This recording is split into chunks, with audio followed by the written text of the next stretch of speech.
If you have decided to apply to medical school this year or next year, then it is time to figure out exactly what that means. After all, applying to medical school requires some serious time and effort, and it shouldn't be left to the last minute.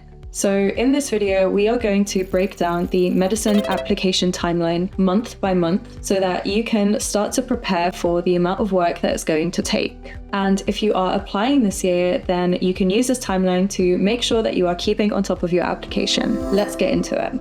The first thing that you should know is that each application is done for a cycle. For example, if you applied to study medicine in September 2024, then you would have applied to the 2023-2024 cycle. Likewise, if you are applying for entry in 2025, then you would be applying in the 2024 to 2025 cycle. The application cycle includes everything from sitting your entrance exams, preparing your application, submitting your application, awaiting your interview invites, then doing the interview, and finally accepting your offer. In general, both graduates and undergraduates will follow the same timeline. The main difference between grads and undergrads is the admissions tests. If you are a graduate applicant, you may also be sitting the GAMSAT exam, but if you are undergraduate only, then the UCAT exam is what you will mostly focus on. There are quite a few deadlines to meet, and there's quite a bit to do for the application cycle.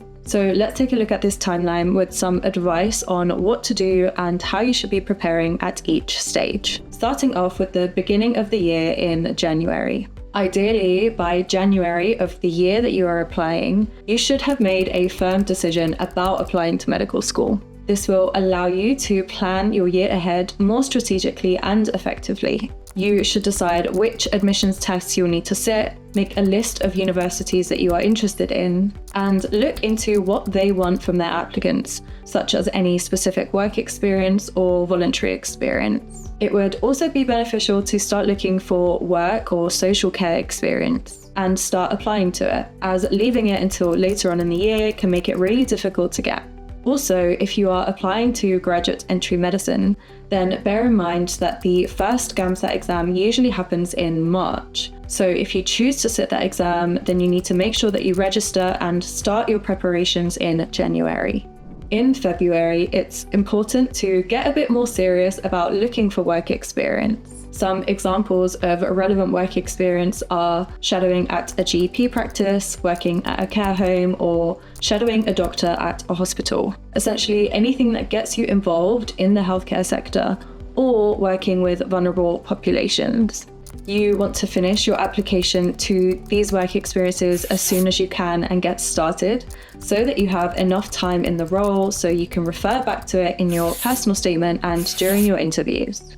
Again, if you are a graduate and you are sitting the GAMSAT exam, the first GAMSAT sitting will be in March, so this probably won't relate to you because you will be studying for the GAMSAT exam in February. So you might have to consider doing work experience either before January or after the GAMSAT exam in March. Moving on to March.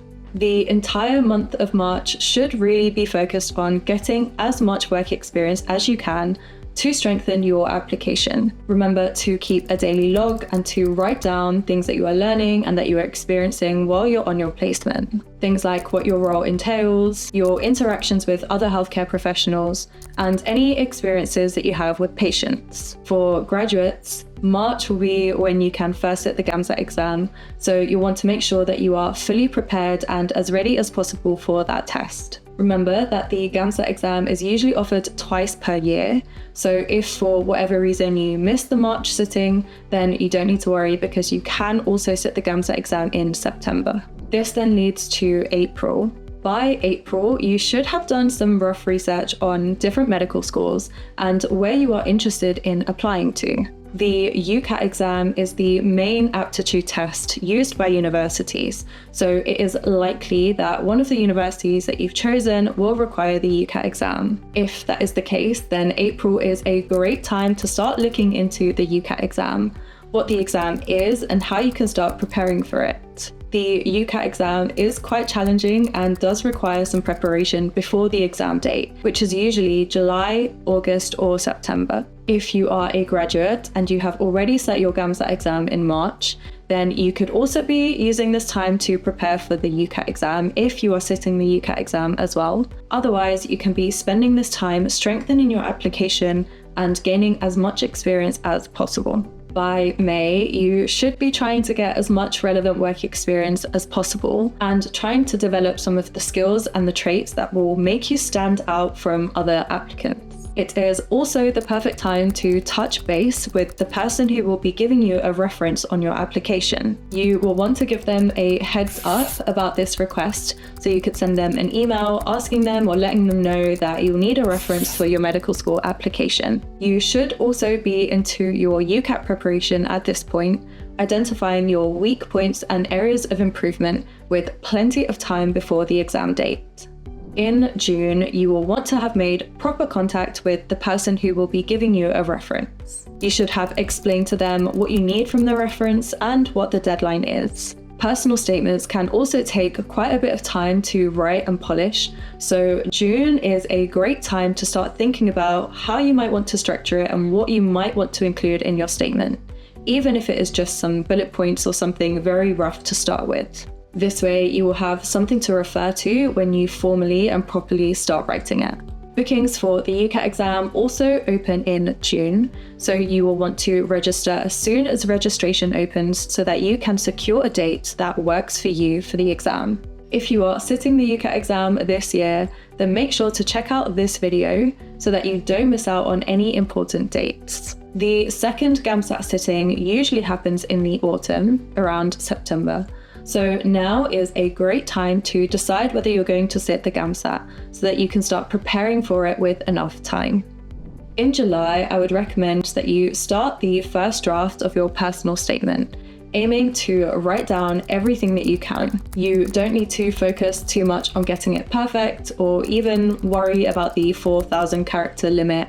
You just want to write down as much as you can and you can then edit it later on. At this point, your UCAT exam day is probably getting closer, so you might want to crank up the intensity of your preparation until your exam date. And for graduates sitting the GAMSAT exam in September, you'll want to start studying for it and giving yourself plenty of time to prepare, considering how challenging the exam is.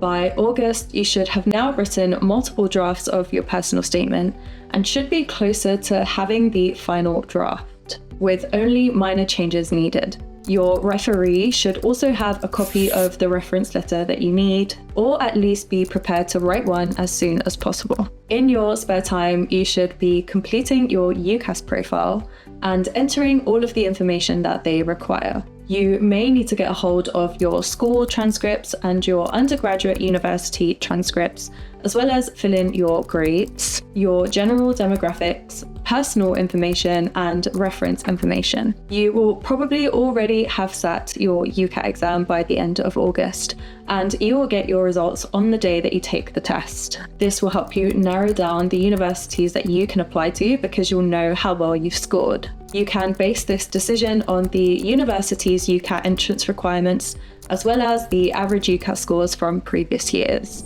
By September, we are getting very close to the deadline for your application. So your full personal statement should be completed, corrected, and basically ready for submission. Your reference letter should now also be completed by your referee. Your UCAS profile should also be completely finished, including your personal information, your educational history, your work history, your references, and your personal statement. For graduates, the second sitting of the GAMSAT exam will happen in September, so make sure that you are fully prepared and ready to sit that exam, having done multiple full-length mocks to prepare you properly. October. We have now reached the application deadline. At this point, your full application should now be ready to send off. It is best to aim to have everything fully complete and ready at least 10 days before the date of the application, just in case something goes wrong or there are any unexpected delays. You should have your personal statement ready, your UCAS profile completely filled in, your reference information complete, and your payment ready. Once you have submitted your application, you can take a very well-deserved rest, before starting to prepare for your interviews. By the time that you reach November, you have worked extremely hard to prepare everything that you need for the highest chances of a successful application. You may receive a few confirmations from different universities telling you that they have received your application. However, don't panic if you don't. Not all of the universities will send these confirmations. You should now start your basic interview preparation, including answers for some of the most common interview questions. You could also take a look at some interview examples like this one to give you an idea of what to expect. From December through to April, you will start hearing back from universities inviting you to interview. You can hear from them throughout the winter, even until early spring.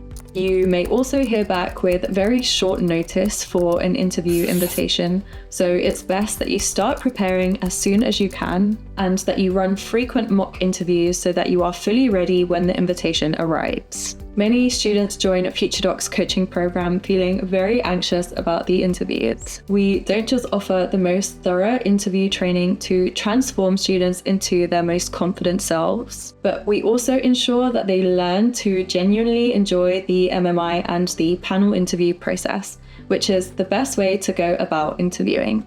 Finally, May is the end of your medical school application journey. You will have to submit your final decision for which offers you want to accept in early May, and you can then spend the rest of the summer preparing to start medical school.